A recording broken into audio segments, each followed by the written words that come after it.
السلام علیکم ورحمۃ اللہ وبرکاتہ۔ دوستو، کراچی پی ڈی ایم کے جلسے 18 اکتوبر کے جلسے سے پہلے رات مریم نواز نے اپنے شور کیپٹن صفدر کے ساتھ مزار قائد پر حاضری دی۔ وہاں پر کیپٹن صفدر نے ووٹ کو عزت دو، مادر ملت زندہ باد کے نعرے لگائے۔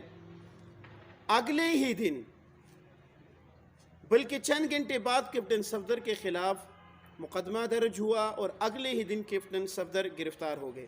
میں اس بات کی طرف نہیں جانا چاہتا ہوں کہ یہ صحیح ہوا، غلط ہوا، سیاسی طور پر وہ جو بھی ہوا وہ ہوا۔ اس بات کو ہٹ کر، اس بات کو ایک سائیڈ پہ رکھ کر میں یہاں کچھ اور کہنا چاہتا ہوں۔ یہ ہے کہ مزار قائد پر قائد اعظم رحمۃ اللہ علیہ کے مزار پر نعرے لگے اور اس کو بے حرمتی سمجھی گئی اور اس پر جو ہے کیپٹن صفدر کو گرفتار کیا گیا۔ میں یہاں ایک سوال پوچھنا چاہتا ہوں، کیا کہ قائد اعظم محمد علی جناح کی حرمت، ان کا مرتبہ حضرت عمر، حضرت ابوبکر، امیر معاویہ، حضرت عثمان سے زیادہ ہے کہ ان کے خلاف جنہوں نے بکواسات کیے، پہلے تو ان کے ایف آئی آر درج نہیں ہوتے رہے، ایف آئی آر درج ہوئے تو بندے معلوم ہونے کے بعد کچھ تو آج تک گرفتار نہیں ہوئے اور ان کو گرفتار نہیں کیا جا سکا۔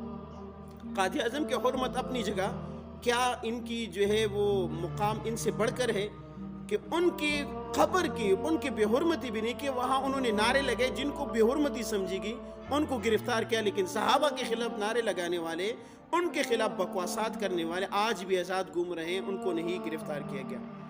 اور ان سے بڑھ کر بھی اگر میں کہوں کہ توہین رسالت کرنے والوں کی بھی پشپناہی کی جاتی ہے، ان کو بھی گرفتار نہیں کیا جاتا، ان کے خلاف ایف آئی آر درج نہیں ہوتے اور وہ ایسے ہی گھوم رہے ہوتے ہیں۔ یہ ہمارے لیے سوچنے کی بات ہے۔ ہم اداروں سے سوال کرتے ہیں، تمام مقتدر لوگوں سے سوال کرتے ہیں، یہ ویڈیو دیکھنے والوں سے سوال کرتے ہیں، آپ جو دیکھ رہے ہیں، میرا آپ سے سوال ہے، کیا آپ نے اس بات کے لیے آواز اٹھائی کہ کیا قائد اعظم سے صحابہ کی حرمت کم ہے یا قائد اعظم ان سے بڑھ کر ہے؟ اگر یہ ہو سکتا ہے، وہ گرفتار ہو سکتا ہے، تو صحابہ پر لعن طعن کرنے والے، صحابہ پر تبرہ کرنے والے ملعون کیوں گرفتار نہیں ہو سکتے؟ یہ قانون اتنا کمزور کیوں بنایا جاتا ہے؟ اس کا ہمارا مطالبہ ہے کہ ایسا، جس طرح قائد اعظم کی قبر کی بے حرمتی کرنے والوں کو، جسے آپ بے حرمتی سمجھتے ہیں، آپ نے گرفتار کیا ہے، اسی طرح صحابہ کے شان میں گستاخی کرنے والوں کو، ان کو بھی ڈیل نہ دیا جائے، ان کو بھی فی الفور گرفتار کرے، ورنہ ہم سمجھیں گے کہ یہ سب کچھ آپ لوگوں کی ایما پر ہوتا رہتا ہے۔ السلام۔